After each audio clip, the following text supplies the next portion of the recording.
Bonsoir, bienvenue à la séance ordinaire du 2 août 2022. Pour débuter, j'aimerais dire à Mme Chantal Ladouceur, première assemblée en tant que directrice générale adjointe. Donc, bonne première assemblée, Mme Ladouceur. Est-ce que j'ai un proposeur pour l'ouverture de la séance? Oui, monsieur le maire, ça me fait plaisir d'être le proposeur de la séance ordinaire du 2 août 2022. Merci. Est-ce que c'est unanime? Oui. Ouais, c'est vrai, 2 août, votre anniversaire. Oui, vous êtes gentil de le répéter. Plus fort, s'il vous plaît, plus fort. 2.1. L'adoption de l'ordre du jour. Est-ce que j'ai un proposeur? Oui, je propose l'adoption de l'ordre du jour, monsieur le maire. Merci. Est-ce que c'est unanime? Oui. Merci.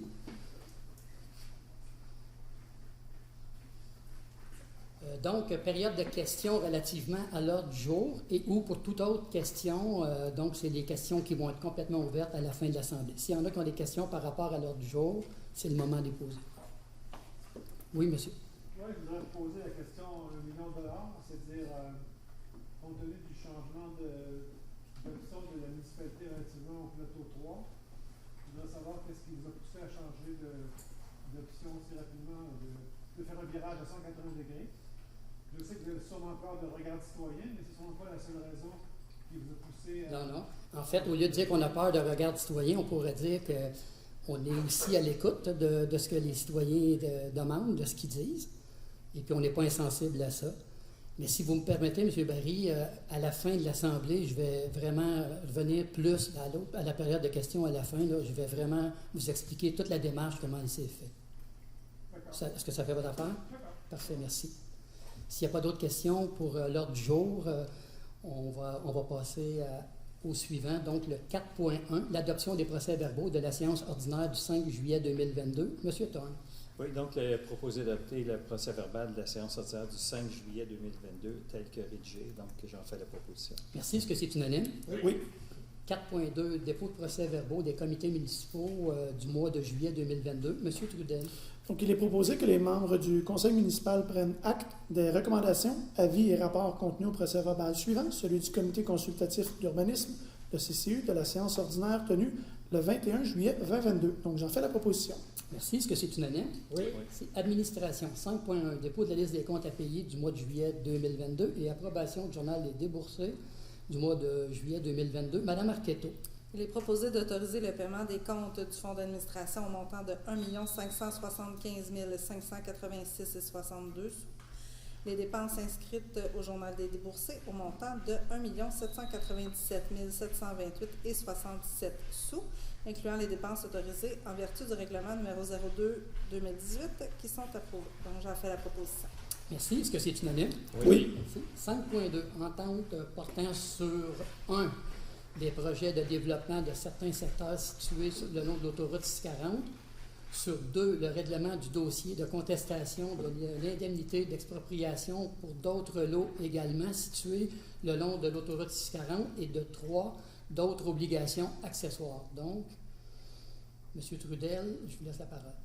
Considérant que la municipalité est désormais propriétaire des lots 6 205 121 et 6 368 670 et 6 368 669 du cadastre du Québec, circonscription foncière de Deux-Montagnes, à la suite d'un avis d'expropriation portant le numéro SAI-M-311-460-2111, publié le 16 novembre 2021, et à la suite d'un avis de transfert de propriété publié le 17 février 2022 sur ces lots pour des motifs d'intérêt public et plus spécialement dans un objectif de mise en valeur et de protection des boisés et des milieux naturels, considérant l'offre détaillée déposée par la municipalité afin de compenser pour ces lots expropriés est de 191 646 $, qu'une indemnité provisionnelle de 211 890 $ a été payée par la municipalité afin de pouvoir prendre possession des dits lots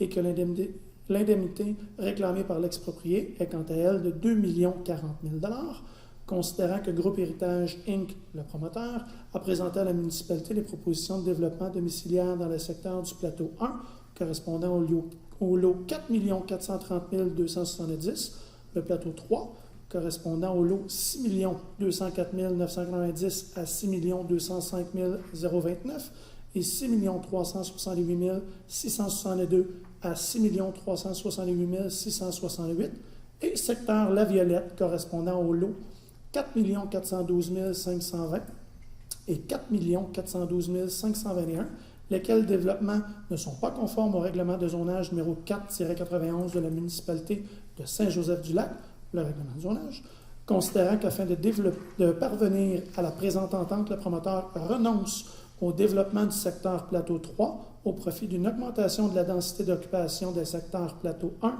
et La Violette et considérant d'autres obligations accessoires auxquelles les parties concluent, considérant que la municipalité et le promoteur désirent également parvenir à un règlement du dossier de contestation de l'indemnité immobilière dans le dossier du tribunal administratif du Québec portant le numéro SAI-M-311-460-21-11.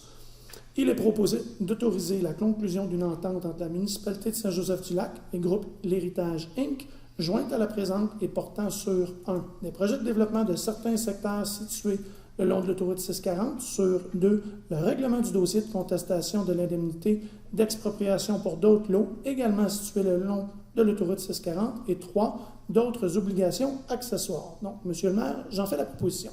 Merci. Est-ce que c'est unanime? Oui. Merci. 5.3. Autorisation de signature de contrat de courtage relativement à la vente de la maison Lorrain. Madame Arquetto.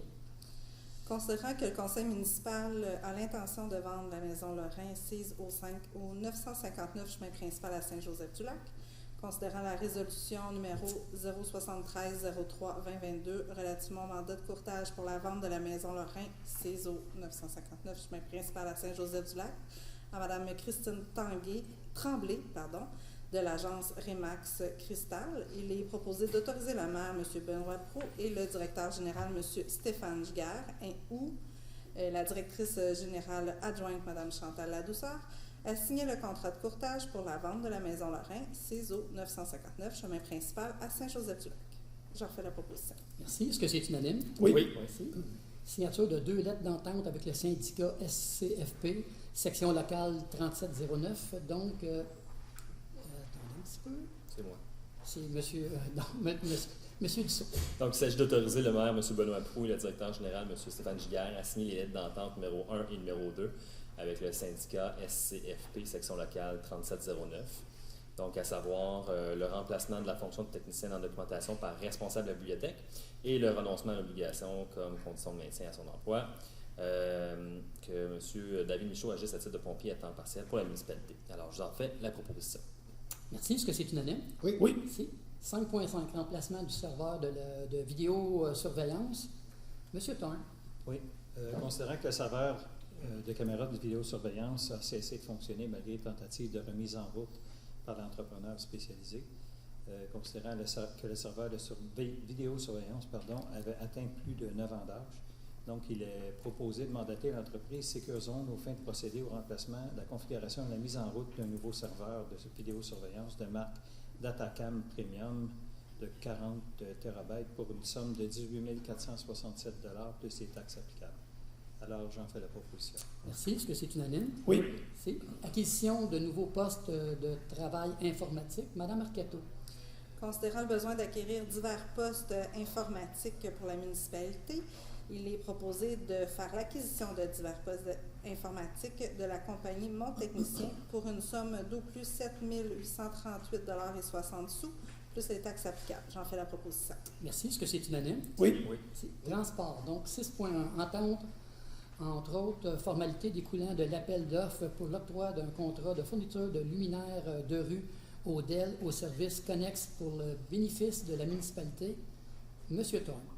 Oui, donc, considérant l'article 14.7.1 du Code municipal du Québec, prévoit qu'une municipalité peut conclure avec la Fédération québécoise des municipalités, la FMQ, une entente ayant pour but l'achat de matériel ou de matériaux, l'exécution de travaux ou l'octroi d'un contrat d'assurance ou de fourniture de services par la FMQ au nom de la municipalité.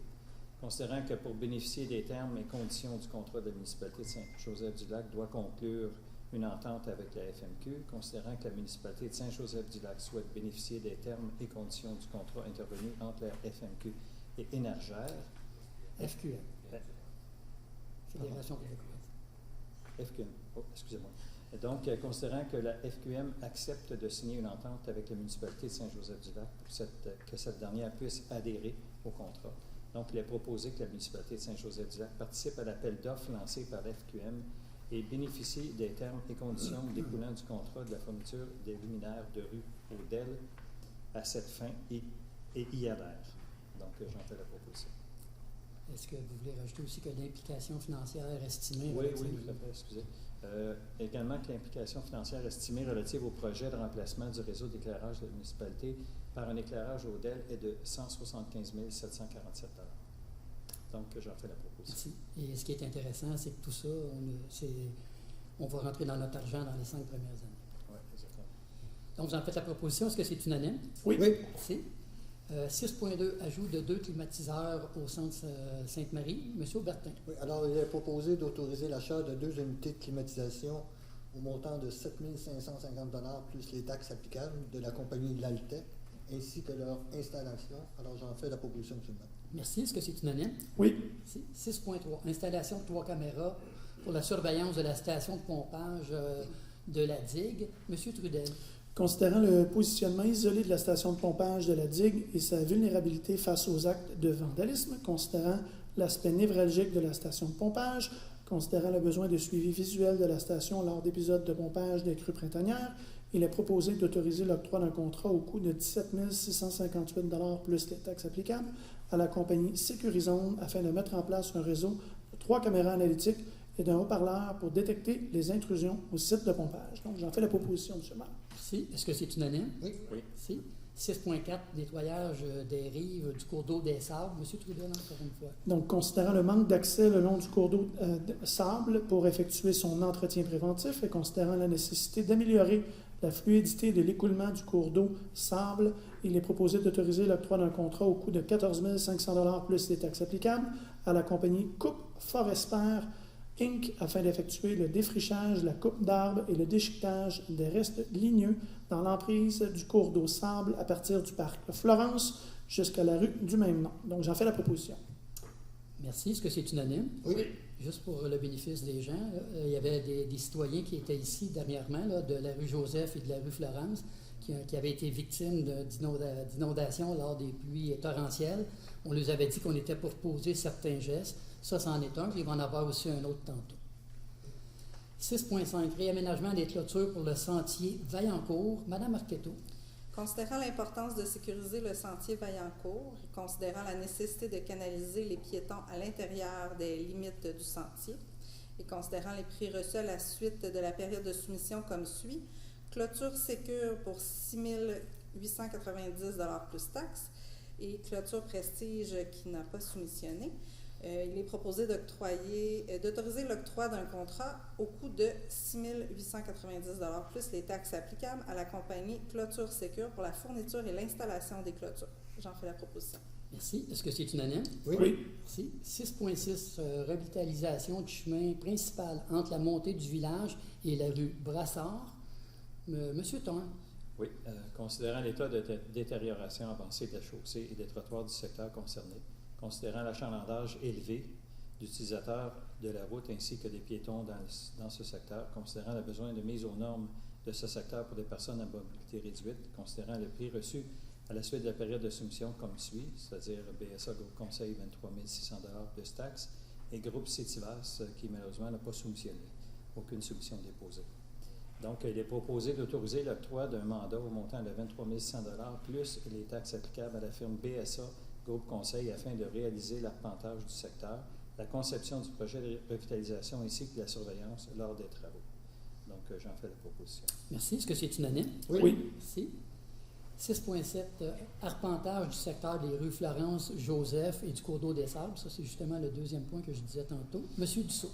Donc, considérant les problématiques de drainage survenues dans le secteur à la suite des pluies diluviennes du mois de juin dernier, considérant la nécessité d'avoir en main un relevé exact du secteur ainsi que les différentes structures de drainage existantes actuelles, il est proposé d'octroyer l'octroi d'un contrat, excusez, j'ai fait beaucoup d'octroi, proposé d'autoriser l'octroi d'un contrat au mandat de 7 736 $ plus les taxes applicables à la firme WSP afin d'effectuer le relevé d'arpentage complet du secteur. Alors, j'en fais la proposition. Merci. Est-ce que c'est unanime? Oui. Oui. Merci. 6.8, modélisation du secteur de la rue Florence-Joseph et du cours d'eau des Sables. Un petit peu. Monsieur Trudel.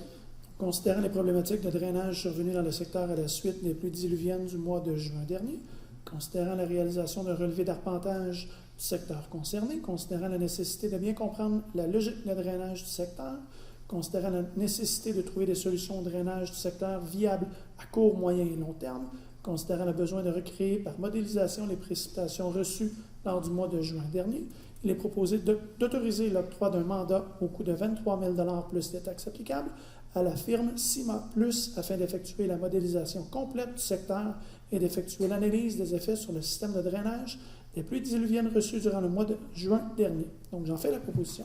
Merci. Est-ce que c'est unanime? Oui. Merci. Sécurité publique. Donc, 7.1. Nomination de M. Marc Renaud à la direction de la sécurité incendie. M. Dussault.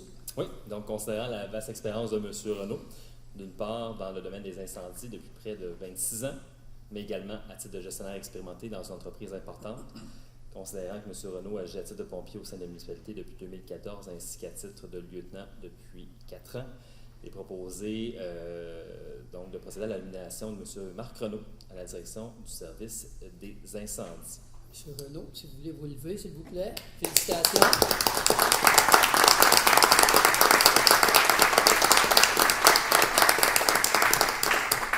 Alors, je suis heureux de faire cette annonce ce soir avec l'équipe du conseil à titre de responsable du comité de la sécurité service incendie. Donc, bonne continuité, en fait. Merci d'être là. Puis, il y a beaucoup de membres de la brigade aussi qui sont là. On aura d'autres points à apporter. Donc, je veux ajouter également qu'on propose aussi que le directeur du service de sécurité incendie soit désigné pour, entre autres, voir à l'application, la surveillance, le contrôle, ainsi que la délivrance des constats d'infraction pour et au nom de la municipalité en vertu de l'ensemble de la réglementation municipale, notamment les suivants. Le règlement 21-2003 concernant le brûlage en plein air, ses amendements et ses modifications. La loi sur la sécurité incendie, ses amendements et ses modifications, ainsi que le règlement numéro 29-2018 concernant les systèmes d'alarme. Alors, je vous en fais la proposition, M. le maire. Merci beaucoup. Est-ce que c'est unanime? Oui. Merci. 7.2. Promotion de M. Éric Pelletier au poste de capitaine aux opérations. Donc, M. Thorne. Oui, considérant que le départ à la retraite du capitaine administratif, M. Paul Breton, considérant que les fonctions du capitaine administratif et de capitaine aux opérations seront jumelées, considérant que l'expérience de M. Éric Pelletier dans le domaine incendie ainsi que son expérience à titre de gestionnaire dans son travail principal, également considérant que M. Pelletier agit à titre de pompier au sein de la municipalité depuis les années 2007, ainsi qu'à titre de lieutenant depuis 5 ans. Il est donc proposé de procéder à la nomination de M. Éric Pelletier à titre de cadre de capitaine aux opérations du service de sécurité incendie de la municipalité de Saint-Joseph-du-Lac. Je peux continuer? Oui, bon, donc il y a également que, en fait, ce qu'on désigne, c'est que le capitaine aux opérations est désigné pour, entre autres, voir à l'application, la surveillance, le contrôle ainsi que la délivrance des contrats d'infraction pour et au nom de la municipalité en vertu de l'ensemble de la réglementation municipale, notamment les suivants. Le règlement 21-2003 concernant le brûlage en plein air, ses amendements et ses modifications. La loi sur la sécurité incendie, ses amendements et ses modifications. Également, le règlement numéro 29-2018 concernant les systèmes d'alarme.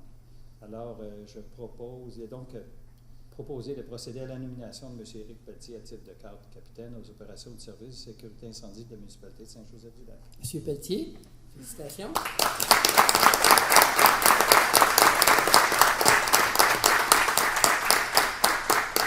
Alors, j'en fais la proposition, M. le maire. Merci. Est-ce que c'est unanime? Oui. Merci. D'autres Félicitations, nominations? M. Pelletier. D'autres nominations. Nomination de 2 postes de lieutenant temporaire. Donc, M. Dussault. Donc, considérant qu'à la suite des promotions à l'interne, il est nécessaire de combler 2 postes de lieutenant immédiatement, considérant la recommandation de M. Marc Renaud, directeur du service de sécurité incendie, de conformer un poste temporaire de lieutenant à M. Guillaume Saint-Amand, ainsi qu'un poste temporaire de lieutenant à M. Vincent Marcil, assujetti à la convention collective. Il est donc proposé de procéder à la nomination de M. Guillaume Saint-Amand et de M. Vincent Marcil à titre de lieutenant, et ce, effectif en date du 19 juillet 2022, pour une durée indéterminée selon les conditions de la convention collective. Alors, j'en fais la proposition, M. le maire. Merci. Je crois que M. Marcil n'est pas ici, mais M. Saint-Amand. Félicitations. Félicitations à vous deux.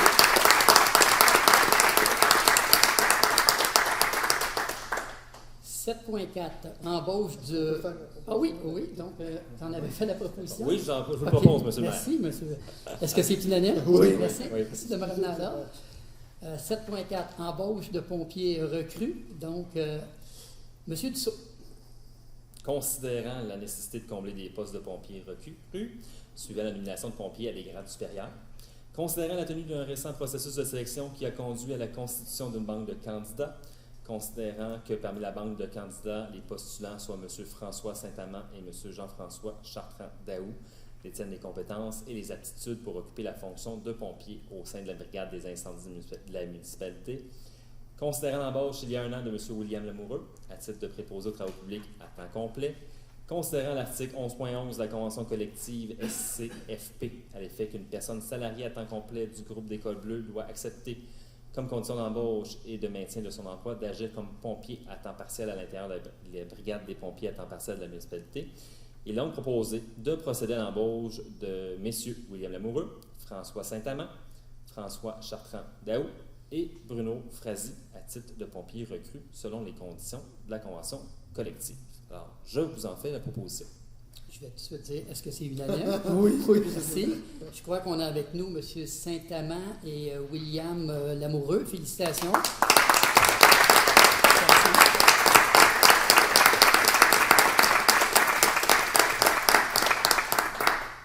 Urbanisme. Donc, 8.1. Approbation des recommandations du Comité consultatif d'urbanisme, le CCU. Monsieur Thorne, s'il vous plaît. Oui, donc, en fait, les points ont tous été favorables, à l'exception de 2 non favorables. Puis, en fait, M. le maire, c'est juste de s'arrimer avec les exigences de ce qui est établi pour les maisons patrimoniales, également pour ce qui est des maisons dans le noyau villageois. Donc, c'est une technicalité dans le fond. D'accord. Pour ce qui est du reste, tout a bien été. Donc, il est proposé d'entériner la recommandation du Comité consultatif d'urbanisme, CCU, portant le numéro de résolution CCU 078-07-2022 à CCU 087-07-2022, sujette aux conditions formulées aux recommandations du CCU contenues au procès-verbal de la séance ordinaire du 21 juillet 2022, telle que présentée. Alors, j'en fais la proposition. Merci. Est-ce que c'est unanime? Oui. Merci. 8.2. Délégation de pouvoir pour l'application du RCI 2022-96 sur son territoire pour les milieux naturels. Monsieur Thorne.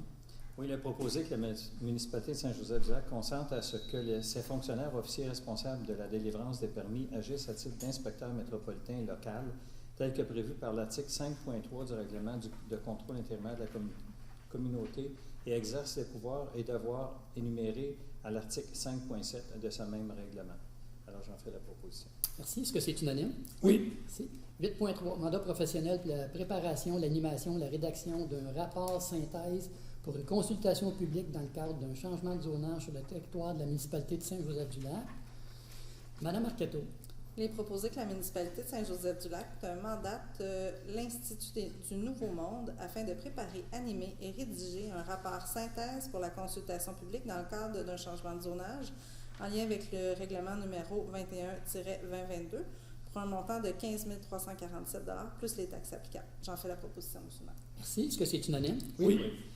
Loisirs, culture, tourisme. Donc, 9.1. Embauche de Mme Jessica Milo à titre de responsable de la bibliothèque municipale. Monsieur Aubertin. Oui, alors, considérant que le poste de responsable de la bibliothèque doit être pourvu, considérant la recommandation du comité de sélection formé de Mme Valérie Lalonde, directrice du service des loisirs et de la culture, de Mme Rachel Champagne, conseillère et vice-présidente du comité de loisirs et culture, ainsi que de M. Alexandre Dussault, conseiller et président du comité de loisirs et culture, il est proposé que la municipalité de Saint-Joseph-du-Lac nomme Mme Jessica Milo au poste de responsable de la bibliothèque à titre de personne salariée à l'essai pour une période d'1 an, au taux horaire correspondant au 3e échelon de la convention collective en vigueur pour ce poste.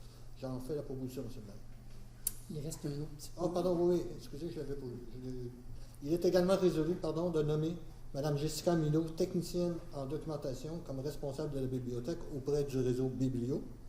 lui autorisant ainsi à exercer un droit de vote lors des assemblées générales annuelles du réseau. Alors là, j'en fais la proposition officielle. Merci. Est-ce que c'est unanime? Oui. Madame Jessica, félicitations.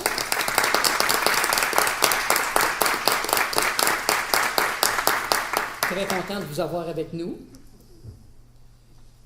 Donc, on est rendu à hygiène du milieu. 11.1. Mandat professionnel pour l'étude pour l'implantation d'un réservoir d'eau potable hors terre. Monsieur Thorne. Oui, considérant le besoin d'obtenir un budget plus précis dans le cadre du projet pour l'implantation d'un réservoir d'eau potable, considérant la volonté de la municipalité de soumettre ce projet à un programme de subvention, également considérant l'urgence d'agir de procéder afin d'assurer un approvisionnement adéquat en eau potable à nos citoyens, il est donc proposé de mandater la firme GBI Expert Conseil Incorporé pour une seconde étude afin d'évaluer une alternative hors terre pour le réservoir d'eau potable pour une somme d'au plus 2 000 $ plus taxes applicables. Donc, j'en fais la proposition. Merci. Est-ce que c'est unanime? Oui. C'est 11.2. Prolongation de contrat d'exploitation de la station d'eau potable. Monsieur Thorne. Oui, considérant la fin du contrat d'exploitation de l'usine d'eau potable en date du 31 mai 2022, considérant la mise en service graduelle d'un système de traitement du manganèse au courant de l'année 2022 également, considérant la période d'adaptation relative à l'exploitation efficiente du système de traitement du manganèse, il est donc proposé de procéder à la prolongation du contrat d'exploitation de la station d'eau potable jusqu'au 31 décembre 2022. En fait, c'est à la firme Aquatec, la firme qui est déjà en place, Société de gestion de l'eau incorporée. Il est également résolu de majorer les coûts relatifs au contrat d'exploitation de 2 701,45 $ à 3 282 $ plus taxes applicables. En fait, c'est un montant qui est par mois, afin de prendre en charge le système de traitement du manganèse. Donc, j'en fais la proposition. Merci. Est-ce que c'est unanime? Oui. Merci. 11.3. Remplacement d'un moteur et d'une pompe pour le puits numéro 9 à la station d'eau potable située au Parc d'Oka, Madame Marquetto. Il est proposé de procéder au remplacement du moteur et d'une pompe de puits numéro 9 de la station d'eau potable située au Parc d'Oka pour un montant d'au plus 25 181,08 $ plus les taxes applicables par l'entrepreneur Henri Cousineau et Fils Inc. Donc, j'en fais la proposition. Merci. Est-ce que c'est unanime? Oui. Merci. Avis de motion et présentation de projet de règlement 12.1. L'avis de motion du projet de règlement numéro 21-2022. Monsieur Trudel. Donc, je donne avis de motion qu'à cette séance ou à une séance du Conseil subséquente, il sera adopté le règlement numéro 21-2022 visant à la modification du règlement de zonage numéro 4-91 visant à augmenter la densité de logements par hectare dans les nouvelles zones R-3, 385 et R-1, 383, ainsi que l'agrandissement de la zone R-2, 335 au profit du non-développement et de l'établissement d'une zone de conservation pour le secteur du plateau 3 correspondant au prolongement de la rue Caron. Merci. Donc, adoption du règlement. 13.1. L'adoption du règlement numéro 13-2022. Madame Marquetto.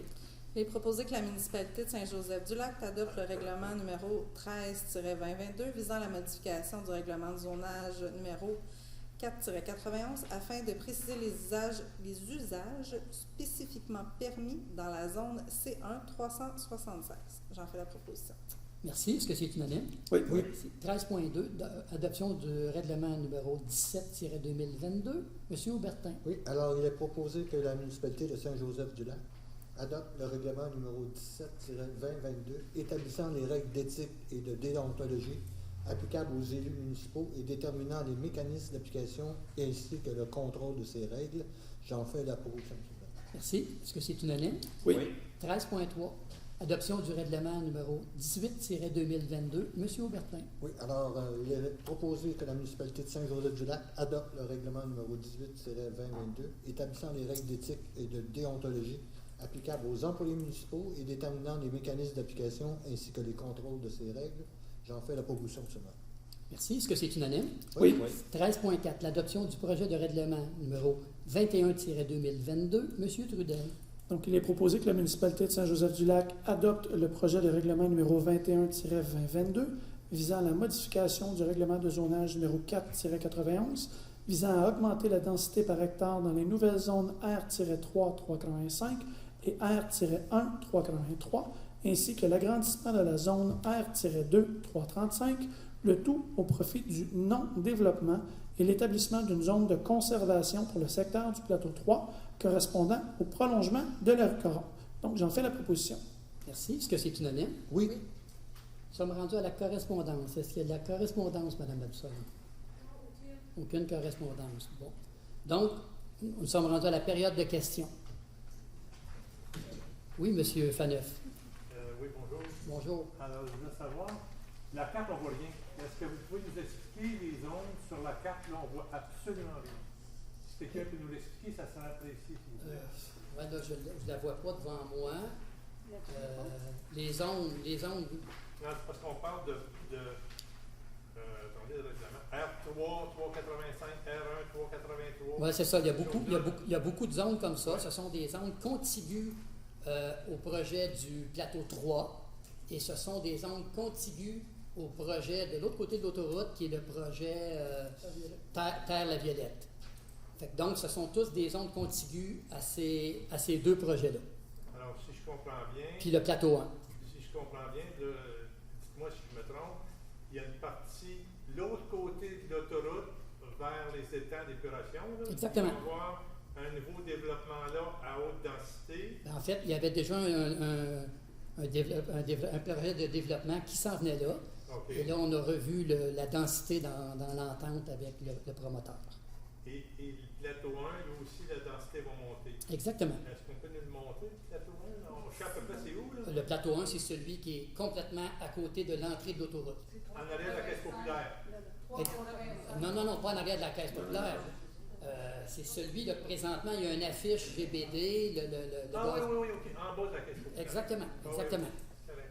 Donc, ça, c'est le plateau. Merci. Bienvenue. Oui, madame. Votre nom, s'il vous plaît? Vous êtes de Saint-Joseph? Oui, en fait. Parfait, merci. J'aimerais savoir qu'est-ce que vous voulez dire par densification. Qu'est-ce que ça veut dire, effectivement? Ça veut dire quelque chose comme le long de la 640 à Sainte-Marthe-sur-le-Lac, là, où tout le monde peut contempler la 640, la humer, la voir, l'apprécier. En fait, c'est d'augmenter le nombre de logements par hectare dans une zone. Ils vont regarder à la 640, c'est ce qu'ils vont contempler. Ils vont être assis quasiment sur la 640. Vous avez vu certainement sur la 640? Oui, mais là, c'est pas dans le même sens. Là. C'est pas comme ce qu'il y a à Sainte-Marthe. On a vu le plateau 2 là, qui est déjà construit. Vous ne voyez pas les maisons. Vous voyez le toit des maisons, c'est tout. Il va y avoir quand même une zone qui va être protégée. Tout à fait. Les gens qui sont là, ils ne seront pas. Tout à fait. Tout comme le projet de l'autre côté de l'autoroute, là, qu'on pourrait dire du côté nord. Là. Excusez-moi, madame, je n'ai pas entendu. Ça va être des condos ou quoi? Sur le plateau 1, ça va être des condos, mais pas sur la terre de la Violette de l'autre côté. Et là, les condos, ils n'arrivent pas à les vendre, ils les mettent en... Madame, ça pour l'instant, vous allez voir, je vais l'expliquer comme il faut tantôt. Vous allez voir. Oui, M. Barry, vous voulez que je donne mon... Oui, OK, tout à fait, ça va me faire plaisir. Votre question était comment nous est venue l'idée de changer et d'approcher M. GBD. OK? Donc, c'est pas compliqué. Tout ça, ça a commencé. Bon, premièrement, je vous disais tantôt, en toute franchise, quand on entendait aussi ce que Regarde Citoyen dit, ce que les citoyens disent par rapport au plateau 3, par rapport à la coupe d'arbres, ces choses-là. On a expliqué à plusieurs reprises que le promoteur avait eu toutes ses autorisations depuis le temps. Et donc, mais comment nous est venue l'idée, c'est que on le voit là, surtout depuis le début de 2022. Est-ce qu'il y a de l'écho? Depuis le début de 2022, on voit qu'un peu partout aux nouvelles, dans les médias, dans les journaux, plein de villes là, qui augmentent le taux de densité à différents endroits. Et quand on s'est penché là-dessus, à un moment donné, on s'est dit, c'est peut-être une avenue qui était possible pour nous, pour rapprocher Gestion Benoît Dumoulin, pour le groupe Héritage, en fait, pour lui dire, bien, voici, on pourrait regarder avec toi, tu ne construis pas le plateau 3, tu ne coupes aucun arbre, et on va te donner plus de densité ailleurs dans tes autres projets. Puis là, on lui a demandé s'il était intéressé à commencer à discuter de ça. Donc, je vous dirais que c'est des discussions, on n'en parle pas ici parce que c'était pas public à ce moment-là, mais ça fait quand même plusieurs mois. Il y a eu beaucoup d'échanges entre l'administration municipale et l'administration du groupe Héritage. Et puis, au final, là, dernièrement, on en est venu à une entente. Mais c'est une entente, il faut que ça soit très, très clair pour la population. C'est que nous, on va devant la population parce qu'on croit, on est convaincu que c'est une bonne entente. Mais la décision finale, c'est pas le conseil municipal qui va la prendre. C'est vraiment... Ça touche, les deux projets en question vont toucher dans des zones, M. Faneuf le demandait tantôt, là, ça va impliquer 650 résidences. Donc, c'est les propriétaires de ces 650 résidences-là qui vont pouvoir trancher entre le statu quo, donc GBD ferait ce qui était autorisé à faire, et ou sinon, la nouvelle entente avec des taux de densité plus élevés sur le plateau 1 et plus élevés sur la terre La Violette. Fait que c'est comme ça que l'idée nous est venue. Puis c'est comme ça qu'on a entrepris les démarches avec Gestion Benoît Dumoulin. Dans tout ça, il y avait aussi un point très important pour la municipalité sur l'expropriation. Sur l'expropriation, on a déjà fait part que on a fait l'acquisition, on va la faire, c'est une formalité, là, de 1 million de pieds carrés appartenant au ministère du Transport, là, qui est sur le long de l'autoroute. Et ce 1 million de pieds carrés-là, on a fait l'acquisition, on avait fait faire une étude de prix, nous, le ministère du Transport, on fait faire les études, puis on arrivait à un prix qui était similaire, c'est pour ça qu'ils ont accepté notre offre, à 1,10 $ du mètre carré, ce qui veut dire 110 000 pour 1 million de pieds carrés. Avec Gestion Benoît Dumoulin, comme on ne s'entendait pas puis qu'il y avait... Nous, on lui offrait le même taux, là, 1,10 $ du mètre carré, mais lui, c'est pas ce qu'il voulait. Parce que 1,10 $ du mètre carré, là, ça pouvait donner plus ou moins 250 000 $, alors que lui voulait plus que 2 millions. Puis ça, c'est pas ni la ville, ni M. Groupe Héritage. Ça va devant un tribunal administratif, l'ATAC, Tribunal administratif du Québec. Et puis, mais dans l'entente, si cette entente elle est acceptée par la population, on s'est entendu sur un prix qui se rapproche drôlement de celui du MTQ. Fait que donc, il y a le taux de densité, il y a le fait de ne pas couper des arbres, puis on s'est entendu sur un prix qui est très similaire de celui du MTQ. Mais tout ça, ça va être présenté ici en consultation publique le 12 septembre prochain. Et on a fait une résolution. Là, on va faire affaire avec une firme indépendante dans le but d'une grande transparence de notre part, qui est Innovation Nouveau Monde. Moi, je vais être ici pour le mot de bienvenue, puis répondre à des questions à la fin. Mais c'est ce groupe-là, Innovation Nouveau Monde, qui vont faire toute la présentation de qu'est-ce qui est l'entente et puis qu'est-ce qui est le projet initial.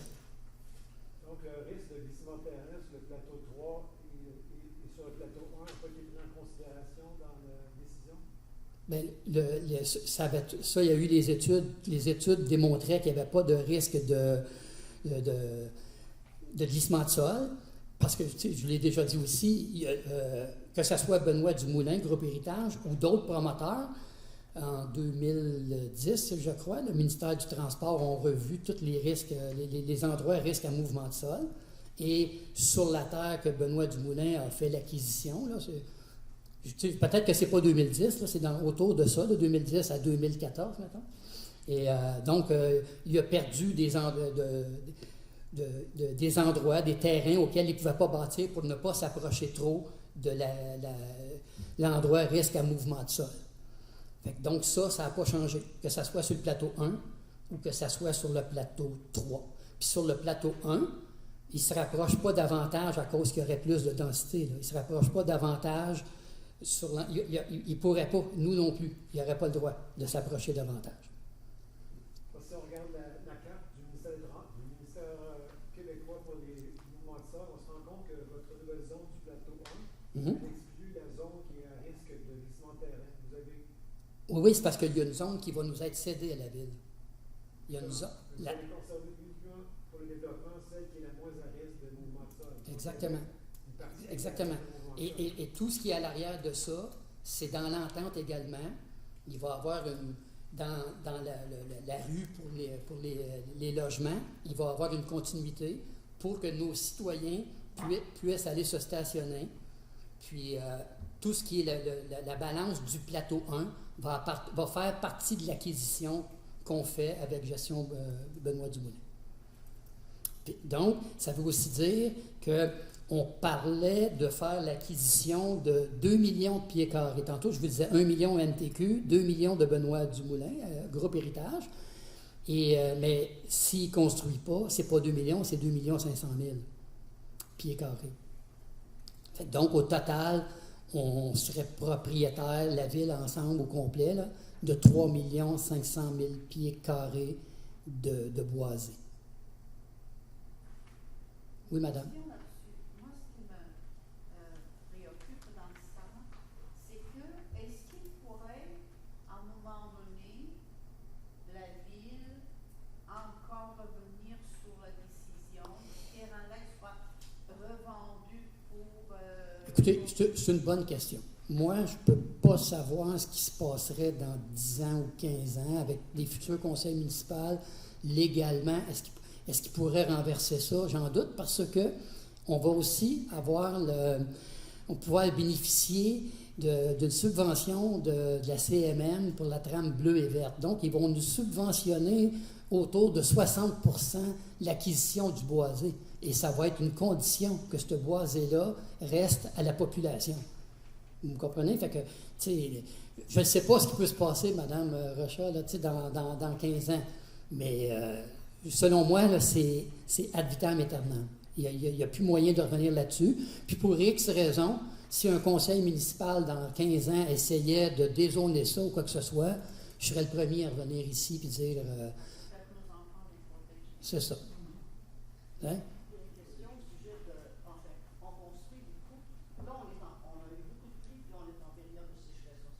Mm-hmm. Bon, l'année dernière aussi, puis l'année d'avant, on en a eu plusieurs à la fois. Maintenant, on densifie, on construit, mais il y a le problème de l'eau les niveaux d'eau baissent, la nappe phréatique baisse. Est-ce qu'on peut se dire qu'on va être capable de fournir tout le monde en eau potable tout le temps? Parce que moi, nous c'est dans le puits, mais on fait attention. Mm-hmm. Mais les personnes qui sont sur l'aqueduc, l'année dernière, ben là, on n'arrose plus du tout. À un moment donné, c'était chacun son. Vous avez raison. Vous avez raison. Est-ce que c'est pris en considération? Oui, puis écoutez, je vais vous faire part d'un autre point. Vous avez vu, là, ce soir, tantôt, là, on a une résolution qui est pour un réservoir. Puis, honnêtement, nous, là, ce n'est pas des décisions qu'on prend en l'espace d'un mois ou deux, là. Ça fait plus d'1 an. Quand on a vécu l'année passée là, les problématiques il y avait de l'eau qui était beaucoup plus basse dans nos puits. Déjà là, on a commencé à regarder, voir s'il y a des subventions, et puis pour se faire un réservoir d'eau, un gros réservoir d'eau, là. Et ce que ça fait aussi, c'est que ça empêcherait, souvent, on a des gros problèmes encore. On a un beau système qui traite le manganèse, mais un des problèmes qu'on a, c'est avec les différentes pressions qu'il peut y avoir. Fait que des fois, quand mettons, il y a un incendie que les pompiers utilisent 1-2 bonnes fontaines, ça crée beaucoup de va-et-vient dans le réseau et ça fait de l'eau turbulente encore une fois. Tandis que si on avait un gros réservoir, la pression serait tout le temps la même. Il n'y aurait pas de jeu de pression. Puis quand l'eau deviendrait un petit peu plus basse, notre réservoir, lui, serait là pour combler ces périodes-là.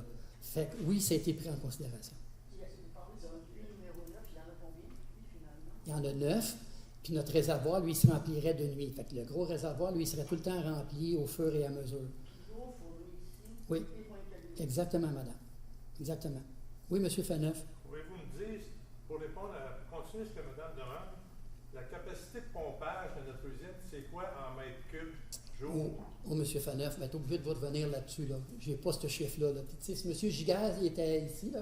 Pas parce que Mme la douceur, mais M. Giguère, c'est lui là, qui fait les rapports de ça. Il siège avec Pointe-Calumet là-dessus. On va vous revenir là-dessus, mais je n'ai pas ces chiffres-là. Je ne dirais pas n'importe quel chiffre, monsieur. Non, merci de ne pas dire n'importe quel chiffre. Là. Il y a 3 chiffres importants. Capacité de pompage, capacité de distribution, puis la demande de pointe. Mhm. Alors, si on n'est pas capable de répondre à la demande de pointe, on n'a pas assez d'eau. Oui, on est capable, Même on est si on a capable de des faire ça. avoirs. Ouais, mais on est capable de faire ça, monsieur. Déjà, avec Pointe-Calumet, quand ça a été construit, ça avait été prévu pour ça. Ouais. Mais avec l'augmentation Ouais. de la population. Mais nous, oui, densifier, madame, là, on ne parle pas là, de milliers de résidences. Là. Et nous, à Saint-Joseph-du-Lac, on va pouvoir le montrer là, bientôt. Là, il nous reste plus grand-chose à bâtir, puis on en est quasiment fiers. Là, parce que, je l'ai dit depuis longtemps, nous, les terres qui se construisent présentement, on en a fait part, c'était des terres qu'on appelle zones blanches. Ça, il en reste à peu près plus, 2 ou 3, je pense. Et nos terres agricoles ne seront pas affectées, on ne veut pas. Puis même, on s'est déjà fait approcher par des producteurs qui nous ont demandé s'ils pouvaient faire une demande à la CPTAQ, s'ils pouvaient faire une demande. Nous, on dit non, parce qu'il faut qu'on soit d'accord avec eux. Puis aucune terre agricole, je l'ai dit à plusieurs reprises, avec mon conseil municipal, je ne suis pas tout seul, là. On est tous d'accord, il n'est pas question de dézoner une seule terre agricole. Aucune. Oui, c'est ça. Tout ce qui est zoné agricole, madame. Aucune. Il n'y a pas un endroit. Fait. Donc, excusez-moi. Ça, c'était des terres blanches, madame, qu'on appelle, là, au bout là, de la Violette. Bon, là, il y a la rue du Parc qui s'est terminée. À côté de la rue du Parc, il y a le projet Brunet, de la famille Brunet, c'est un boisé. Puis à côté, il y a celui de la Violette. Donc, celui de Brunet, est-ce qu'il va devenir un jour un projet résidentiel? Ça nous appartient, mais il pourrait devenir un projet résidentiel. Celui de la Violette à côté, il va le devenir, il appartient à Gestion Benoît Dumoulin. Après ça, il n'y a plus rien de ce côté-ci. Après ça, ce qui reste, c'est sur le chemin au cas, là où il était l'ancien champ de pratique. Il y a une petite partie qui est construisible. En face du BMR, il y a une petite partie qui est construisible. Puis, excusez? Oui, mais dans la zone inondable, personne ne peut aller là. Mais il y a une zone qui est la 0-100 ans qu'on appelle. Là. Celle-là, elle est construisible. Hein? Donc, c'est pour ça qu'il n'en reste pas beaucoup. Là. Fait que nous autres, le portrait de notre ville, on est chanceux, là, parce que le portrait de notre ville, nos petits-enfants devraient le voir comme on le voit. Hein? Bien, c'est à souhaiter. C'est à souhaiter. Hein? Oui, madame. Bonjour, Marie Lachapelle. J'habite sur la rue du Parc. Et puis, je sais que la zone 383, là, que vous appelez la Violette, ben, il y a une rue qui a été tracée en même temps que le prolongement de la rue du Parc. Le prolongement de la rue du Parc s'est construit. Mais rappelez-moi donc, il y avait un petit quelque chose qui... Ben, là, il y a la rue Maxime. Oui, mais qui ne fitait pas, là, dans... Le projet de la rue La Violette, ça fait longtemps que ça existe. Oui. Ça ne s'est pas fait. Non. Il y avait quelque chose qui n'allait pas. Il me semblait qu'il y avait de quoi. Non, pas du tout, pas du tout. Il y avait un petit quelque chose. Non, c'est... supposé se faire en même temps, ces deux projets. Non, madame, non. Moi, j'ai eu des discussions dans le temps avec M. Laviolette et sa famille. J'ai eu des discussions avec eux autres. Là, ils sont venus nous présenter des projets, ces choses-là. Puis, eux autres, ce qui est arrivé aussi, par contre, la même chose qu'à Groupe Héritage, ils ont été hypothéqués par, risque à mouvement de sol. Ils ont été hypothéqués par ça. Donc, ils perdaient de l'espace. Mais dans ce qu'on s'en va avec Gestion Benoît Dumoulin, il n'est pas question qu'il aille là non plus. Là. Il ne peut pas aller là. Il ne peut pas toucher à ça. Fait que c'était ça, là, dans le temps, avec monsieur. Excusez-moi. Mais encore une fois, il ne peut pas aller dans une zone humide. Là. La place qu'il peut construire, ce n'est pas dans une zone humide, puis ce n'est pas dans la place risque à mouvement de sol. Puis ce n'est pas juste nous qui est le gardien de ça. Là. C'est vraiment protégé. Il n'y a pas moyen d'aller là. Madame, à l'arrière. La section 383, qui est près de la rue Maxime, c'est dans un avenir comment rapproché qui devrait avoir la construction dans ce coin-là? Bien, je vous dirais que si on suit les étapes qui s'en viennent, puis en supposant que c'est accepté, premièrement, peu importe que le projet soit accepté ou pas, il va y avoir de la construction, c'est de savoir la densité. Ça, c'est la première des choses. OK? Ça, c'est ce qui m'intéresse aussi de savoir à peu près quelle densité qu'il va avoir là. Présentement, c'est la rue Maxime qui va être la rue Maxime et aussi la rue du Parc. Parce que donc, la rue Brunet. Exactement. OK. Oui, mais tu sais, est-ce que les gens vont... Nous, présentement, on est en train de faire aussi... On a commencé à faire une étude. On en fait une plus exhaustive également à ce niveau-là. Pour la rue Maxime, on va l'avoir bientôt. Hein? Ça va être présenté à la population lors des consultations publiques également. Mais vous me demandez quand est-ce que ça commencerait à se construire? Ben, comment, je veux dire, dans un avenir Moi, je vous dirais moins rapproché. probablement le printemps prochain. Là. Hein? Ah oui? OK. J'imagine que ça va s'arrêter avant les étangs d'aération. Ah ben oui, ben oui, ben oui. Ah ouais, ben oui. Ah, ça ne va pas jusque-là, là. Les étangs sont là pour rester. Là.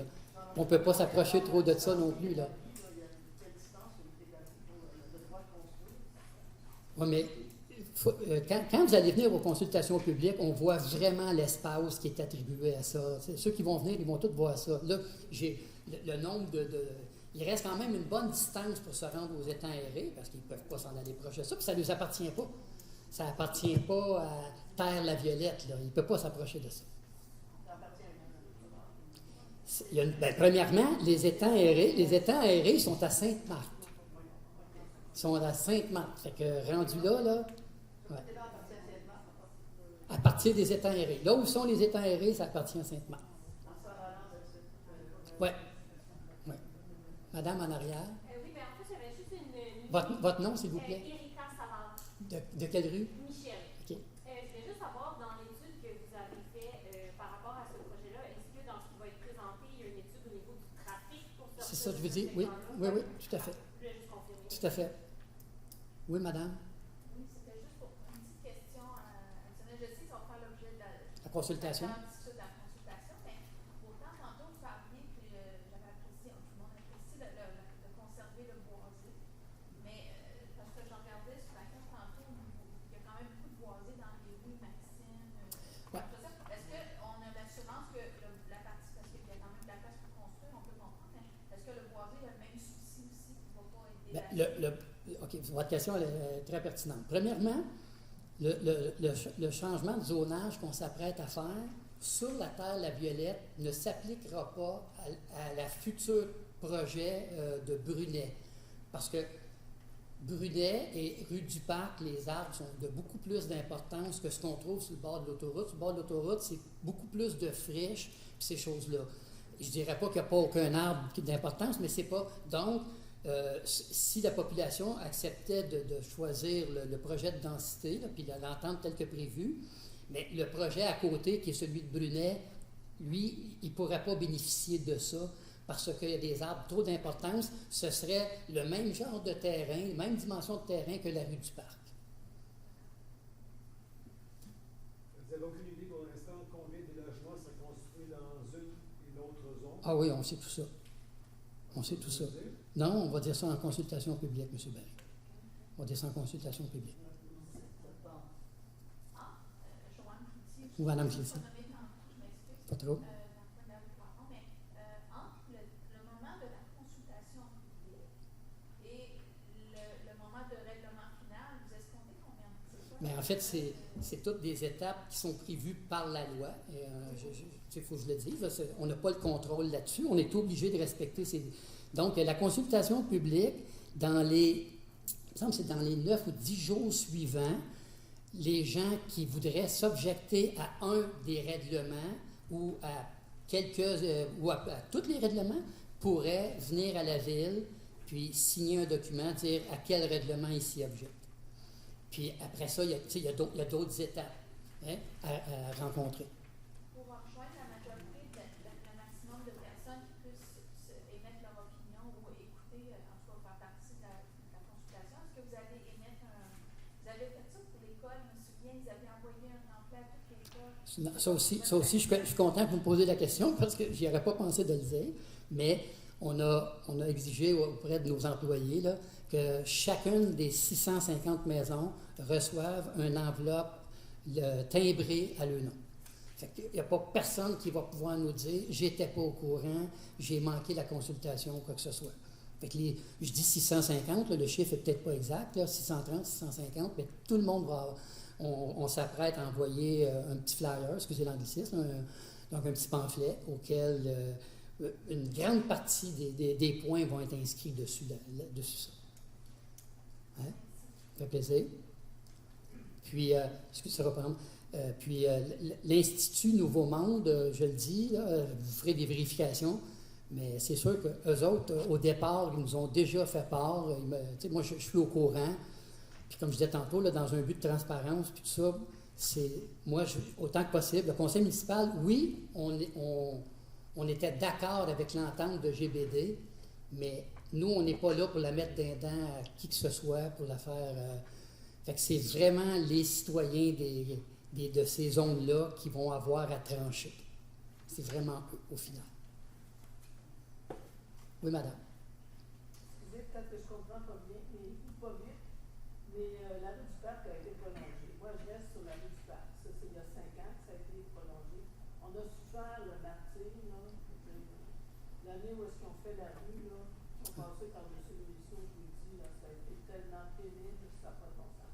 En quoi la rue du Parc est impliquée, là? Il me semblait que c'est pas fini, là, la rue du Parc, là? Oui, c'est fini. C'est fini? OK, mais c'est parce que tantôt, vous en avez parlé. Non, non, parce que c'est une zone continue. J'ai étudié la rue du Parc. J'ai dit, non, c'est pas la rue du Parc, c'est la rue Maxime, puis l'autre, là, comment ça s'appelle? Brunet. Bon, OK. Donc, vous avez prolongé la rue Brunet parallèlement à la rue de la rue. Non, c'est que, écoutez, là, je vous dis ça comme ça, là, si j'ai bien vu, quand les gens vont sortir par Maxime, il y en a qui pourraient s'en venir tout le long directement à la lumière de rue à côté de la Caisse populaire, mais il y en a d'autres qui pourraient aller passer par la rue Clément. Là. Hein?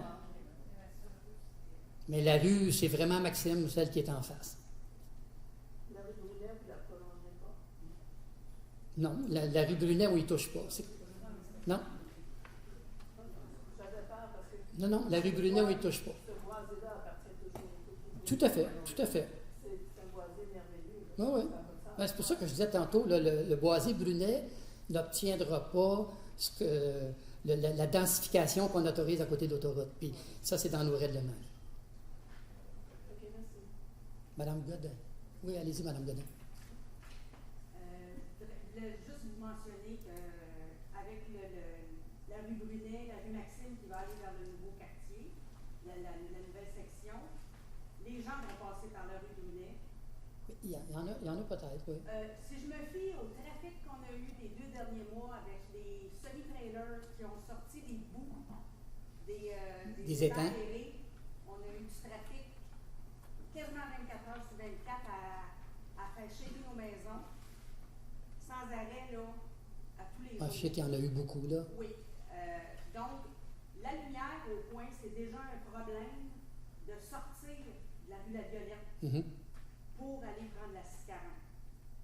Avec un quartier de plus, avec des gens en plus, en fait, bien du monde. Ouais, nous, comme je vous dis, on va présenter l'étude. Nous, on a vu la première partie de l'étude, là, qui nous permet d'aller de l'avant, là, mais on va pouvoir présenter l'étude au complet quand on va faire la consultation publique. Oui, c'est correct, c'est correct. Je comprends.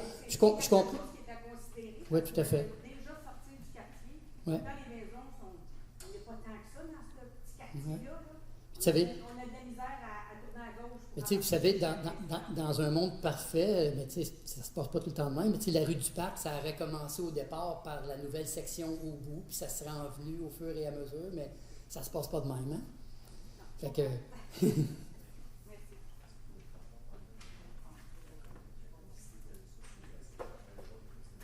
Oui, mais M. Dussault me dit, c'est ça, on pourrait regarder avec. Mais il faut parler au ministère du Transport, là. C'est vraiment eux qui déterminent. La lumière de rue, on a déjà fait part, là.